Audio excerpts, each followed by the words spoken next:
रक्षाबंधनच्या तुम्हा सर्वांना खूप खूप शुभेच्छा। आज आहे नारळी पौर्णिमा आणि आजची रेसिपी आहे नारळी भाताची। तर चला पाहूया काय करायचे ते।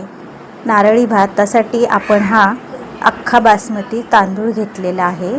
तो तांदूळ आपण स्वच्छ 2-3 पाण्याने धुवून अर्धा तास भिजत ठेवायचा आहे। आणि ओला नारळाचा किस घेतलेला आहे 1 वाटी। पाऊण वाटी मी गूळ घेतलेला आहे। 10 ते 12 ड्रायफ्रूट्सचे तुकडे घेतलेले आहेत। 2 दालचिनी आणि 3 लवंगा असं प्रमाण मी घेतलेलं आहे। तर इथे मी एक पातेलं ठेवलेलं आहे। त्यामध्ये मी 2 चमचे तूप घातलेले आहे।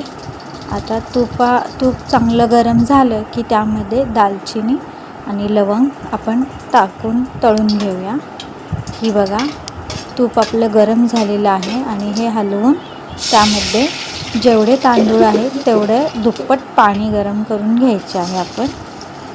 हे बघा 1 वाटी तांदळाला 2 वाट्या पाणी गरम करून घेतलेले आहे आणि त्यामध्ये अर्धा चमचा मीठ टाकलेलं आहे। मीठ टाकल्यानंतर पाण्याला उकळी आली की त्या पाण्यामध्ये हा तांदूळ आपण टाकून उकळून घ्यायचा आहे परत। आता आपल्या भाताला उकळी फुटलेली आहे। भात उकळी फुटल्यामुळे ना मंद गॅसवर आपण त्याला शिजवून घेऊया। झाकण ठेवलेलं आहे। एक 7 ते 8 मिनिटांनी उघडून बघायचं, कारण स्टीलचं पातेलं असल्यामुळे खाली चिकटतं की काय लक्ष द्यावं लागतं। तर आपण या पद्धतीने खालून उलटान घालून फिरवून घ्यायचे आहे। आणि आपला भातामध्ये आहे ना अजून पाणी आहे। तर आपण पुन्हा एकदा झाकण ठेवून 5 मिनिटं मंद गॅसवर शिजवून घेऊया, त्याला वाफ देऊया चांगली। आता हा पहा 5 मिनिटे झालेला आहे आणि आपला तांदूळ छान असा शिजलेला आहे, मस्त असा मोकळा झालेला आहे। या पद्धतीने तांदूळ शिजवून घ्यायचा। तांदूळ शिजून झाला की गॅस फास्ट करायचा आणि त्याच्यावर हा पॅन ठेवून पॅनमध्ये 2 चमचे तूप घ्यायचे। तूप गरम झाले की थोडेसे पॅनवरती तूप पसरवून घ्यायचे, म्हणजे खाली गूळ आहे ना खाली पॅनला चिटकणार नाही। आता जो आपण चिरलेला गूळ आहे तो या तुपामध्ये वितळवून घ्यायचा आहे। 1 मिनिटभर गूळ आहे ना तुपामध्ये वितळला की गॅसची फ्लेम स्लो करायची। छान असा ना वितळून जातो। हा बघा गूळ आपला पूर्णपणे वितळला गेला आहे। आणि या गुळामध्येच काय करायचं, 1 वाटी ओला नारळाचा जो किस आहे तो सुद्धा आपण ह्यात परतवून घ्यायचा आहे।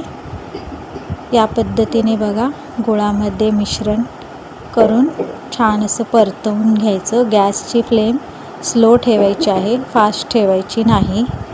आणि हा बघा आपला गूळ आणि खोबऱ्याचा किस एकत्र झालेला आहे। त्यामध्येच जे ड्रायफ्रूट्स कट केलेले होते ते एकत्र करून मिश्रण मस्त असं तुपावरती भाजून घ्यायचे आहे। आता मिश्रण चांगलं एकजीव झालं की हा जो शिजवलेला भात आहे तो या मिश्रणामध्ये आपण मिक्स करून घ्यायचं आहे। आपलं हे ओल्या नारळाचं जे मिश्रण आहे ते भातामध्ये मिक्स केलं की सुगंधसुद्धा खूप छान येतो। आणि एक गोष्ट सांगायची राहिली की त्यामध्येच मी आहे ना 1.5 ते 2 चमचे वेलची पावडरसुद्धा टाकलेली होती।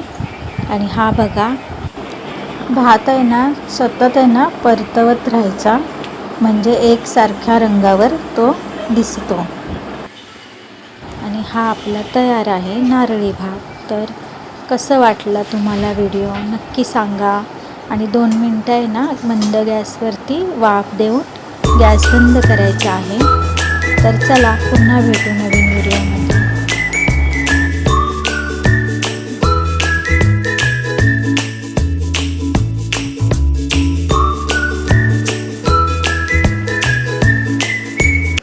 व्हिडिओ आवडला असेल तर लाईक, शेअर आणि सबस्क्राईब करायला विसरू नका।